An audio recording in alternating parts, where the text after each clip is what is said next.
When I moved into my suburban neighborhood, I expected peace, quiet, maybe some backyard barbecues and friendly waves. What I got instead? A dictatorship in khaki shorts. Meet Todd. Our beloved Homeowners Association president. The kind of man who loves rules, as long as they don't apply to him. Todd wielded his tiny bit of HOA power like a sledgehammer. One guy forgot to roll his trash can by 9:01 a.m. Bam, $200 fine. A family painted their mailbox the wrong shade of beige. Another fine, but Todd's own yard? A chaotic mess of rotting wood, rusted tools, and a fence taller than the legal limit. Not to mention the massive patio that definitely wasn't in the original blueprints. The worst part? Todd ran the HOA like it was his personal bank account. He bragged about how tight the finances were, but our pool stayed closed all summer and the landscaping looked like something out of a horror movie. At first, I tried reasoning with him. My fence was slightly off color, because the approved stain was out of stock, and he slapped me with a $500 fine. I showed him receipts. Explained the situation. Tried to appeal to reason. He just smirked and said, rules are rules.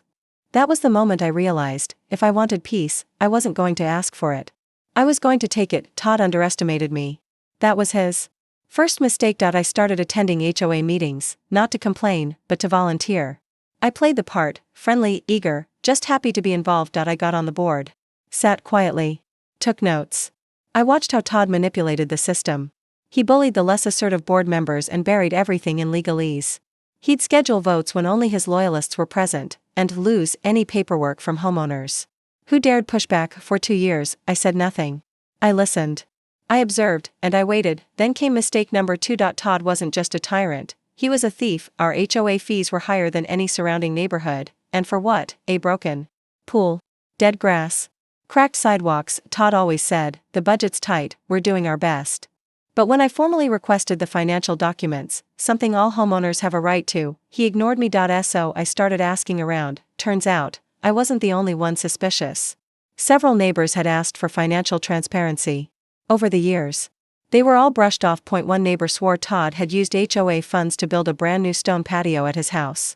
Another had seen his kids swimming in the closed-for-maintenance community pool. I filed a formal complaint. This forced Todd to cough up the books. He stalled. Leet. Claimed he was looking for the right files. But eventually, he had no choice. What he handed over, a disaster. Invoices were missing. Expenses were mislabeled.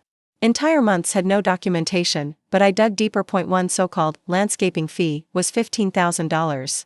Paid to a company that didn't even exist.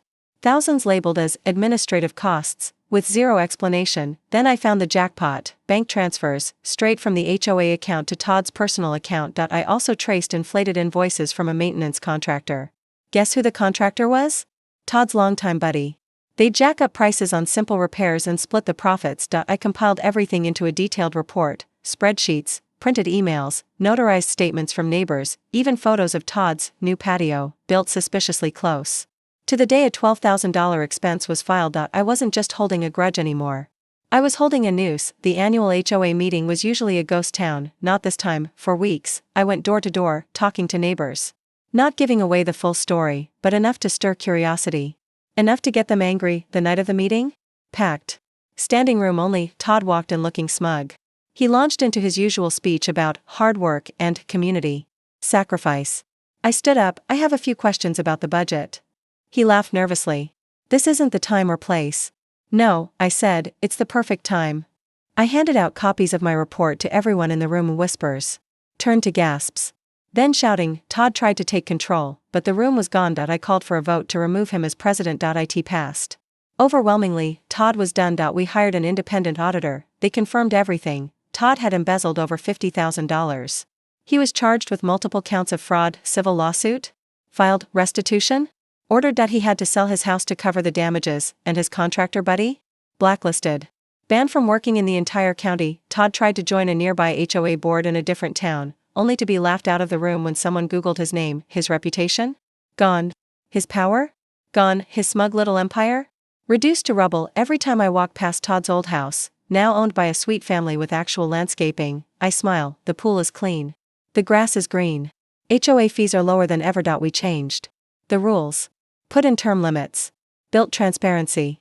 No more unchecked power. Todd tried to build a kingdom on control and greed. I tore it down with patience, truth, and the law. If that story gave you chills, hit that like button. And make sure you're subscribed for more epic justice. Drop a comment. What would you have done to someone like Todd? And remember, sometimes the best revenge is knowing they can never touch you again.